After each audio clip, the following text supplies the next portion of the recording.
En la historia de la lucha de las mujeres, la fecha del 8 de marzo es un hito de referencia sin duda. Circulan sobre este hecho muchas versiones.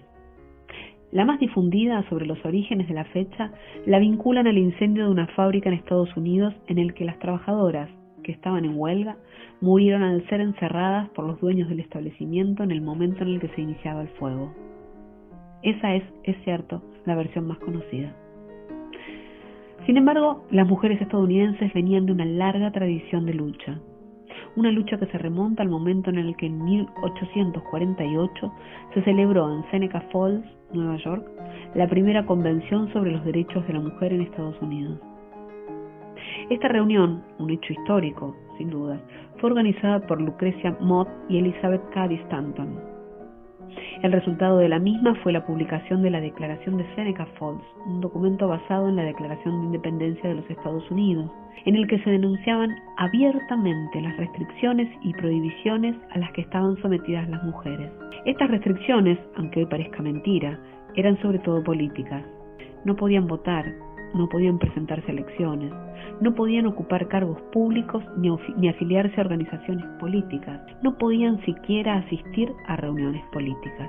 Sin dudas, esta convención de Seneca Falls implicó un empuje fundamental para el crecimiento de la organización de las mujeres en pos de sus derechos. Un crecimiento que se dio principalmente en la organización de las trabajadoras de la industria textil en Estados Unidos y que pudo verse expuesta en la Marcha de las 20.000, lanzada el 23 de noviembre de 1909 y que duró 11 semanas. Fue esta la mayor huelga de mujeres hasta la fecha en la historia de los Estados Unidos. En 1911 ocurriría una tragedia que pondría en alerta los movimientos obreros femeninos. Es cierto, existió un gran incendio en una fábrica textil de Nueva York. Sin embargo, ese día las trabajadoras no estaban de huelga. El incendio se debió a la negligencia de sus dueños y al nulo interés que profesaban por el bienestar de su personal, según reza una sobreviviente de aquel incendio, Rose Friedman. Y según los registros periodísticos, fue un 25 de marzo. En Internet, diarios y revistas pueden encontrarse versiones que se contradicen incluso respecto al 8M, y muchas de las versiones fueron consagradas en tiempo de la Guerra Fría. No estamos diciendo que no se conmemore o no tenga que ver el incendio de 1911. El Día de la Mujer se venía dando todos los años y a partir de este evento pasaría a ser una consigna central en la lucha. Pero si el famoso incendio no ocurrió un 8 de marzo, ¿qué fue lo que llevó al 8 de marzo a ser declarado el Día Internacional de la Mujer?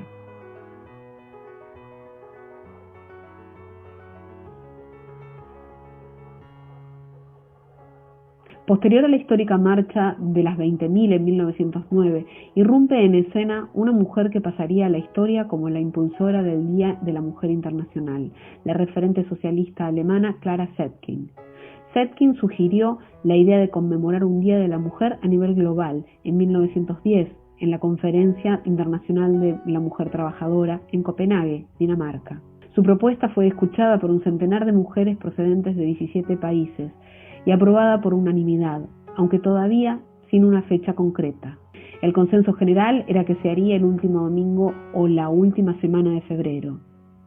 Formalmente, en 1910 se llevó a cabo el primer Día de la Mujer Internacional, un año después reuniendo a más de 1 millón de personas en Alemania, Austria, Dinamarca y Suiza. Con el estallido de la Primera Guerra Mundial en 1914, la mayoría de los intentos de reforma social se detuvieron, pero las mujeres continuaron marchando y manifestando todos los años. Así fue que en las organizaciones nucleadas en la Segunda Internacional Socialista comenzaron a tomar ese momento del año como una jornada de protesta. En todo el mundo, acorde a la ONU, en estos tiempos, la conmemoración también sirvió de protesta contra la Primera Guerra Mundial. Como dijimos anteriormente, solía elegirse como fecha el último domingo de los meses de febrero, y ahí se encuentra una de las claves de por qué se acabó eligiendo la fecha del 8 de marzo. Hay diferentes versiones de este hecho, de por qué se eligió esta fecha. La que vamos a ver aquí es una que está relegada por la historia hegemónica. En el marco de los movimientos pacifistas que surgieron en vísperas de la Primera Guerra, las mujeres rusas celebraron su primer Día Internacional de la Mujer el último domingo de febrero de 1913. A comienzos de 1917, Rusia estaba inmersa en una profunda crisis económica institucional, agravada desde comienzos de la guerra en 1914. Casi la mitad de la clase obrera de la ciudad de Petersburgo eran mujeres. El número se había incrementado a medida que transcurría en ese contexto una huelga de obreras textiles, que resultó ser un eslabón de la cadena de eventos que llevaron a la abdicación del zar Nicolás II y a la Revolución Rusa. En 1917, las mujeres salen a las calles de Petrogrado, en ese entonces capital de Rusia, el último domingo de febrero, bajo el lema de pan y paz. En ese entonces se utilizaba como referencia en Rusia el calendario juliano y en Occidente el gregoriano, por lo cual el 23 de febrero en Rusia equivalía al 8 de marzo en Occidente, y esa es la fecha que se celebra ahora.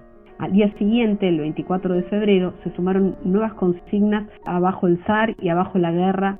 La historiadora estadounidense Tema Kaplan, en su libro sobre los orígenes socialistas del Día Internacional de la Mujer, dice: los trabajadores varones de las metalúrgicas se unieron a su protesta, pese a que los bolcheviques veían la movilización de las mujeres como precipitada. El 25 de febrero, 2 días después de que comenzara la insurrección de mujeres en el Día Internacional de la Mujer, el zar ordenó disparar si fuera necesario para acabar con la revolución. Con la unión entre obreras, obreros y soldados, a la monarquía poco le quedaba por hacer. El 2 de marzo, el zar Nicolás II abdicó, poniendo fin a siglos de autocracia y dando paso al gobierno provisional ruso. El éxito de las mujeres rusas se consagró poco después. El gobierno provisional que se formó tras la retirada del zar se convirtió en el primer gobierno de una potencia mundial en otorgar a las mujeres el derecho al voto. Vladimir Lenin declaró el Día de la Mujer como feriado oficial en 1917. Desde su aprobación oficial en Rusia, la conmemoración comenzó a expandirse a otros países. La verdadera historia del 8M fue reemplazada y confundida en un acto de revisionismo histórico con el incendio de la fábrica de camisas y con otras historias, y se ocultó su verdadero origen socialista ruso, que quizás haya resultado incómodo para Estados Unidos y Occidente. La fecha actual que establece el Día Internacional de la Mujer surgió a partir de la acción de mujeres que no fueron víctimas de un incendio, sino que tomaron una iniciativa y cambiaron la historia para siempre.